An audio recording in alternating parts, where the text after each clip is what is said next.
چارسدہ تحصیل تنگی میں عوامی نیشنل پارٹی سے تعلق رکھنے والے ممبر صوبائی اسمبلی تیمور خان نے 13 کروڑ 60 لاکھ روپے کی لاگت سے تعمیر ہونے والے گورنمنٹ گرلز ڈگری کالج کی تعمیراتی کام کا باقاعدہ افتتاح کر دیا۔ CNW کے SDO فضل رازق خان اور کنٹریکٹر شفاعت اللہ کی زیر نگرانی گرلز کالج میں academic block, administration block, day care centre, 100 طالبات کے لیے hostel, cafeteria, boundary wall, tube well, garden, 10,000 gallon water tank اور روڈ تعمیر کیے جائیں گے۔ اس حوالے سے ایک تقریب کا انعقاد کیا گیا جس میں ANP چارسدہ کے اعلیٰ عہدیداروں سمیت سرکاری محکموں کے سربراہان اور صحافیوں نے شرکت کی۔ شرکاء سے خطاب کرتے ہوئے ممبر صوبائی اسمبلی تیمور خان، ترقیاتی کمیٹی کے چیئرمین مرزا احسان اللہ، تحصیل تنگی کے صدر پیر رحمان اللہ اور صاحبزادہ سلیمان خان نے کہا کہ ANP کی صوبائی حکومت نے صوبہ خیبر پختونخوا میں 4.5 سال کے دوران ریکارڈ ترقیاتی کام کیے۔ صوبے کے نام کی تبدیلی اور صوبائی خود مختاری ANP کا کارنامہ ہے۔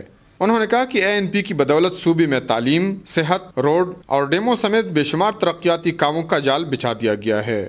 کفایت اللہ، A نیوز، چارسدہ۔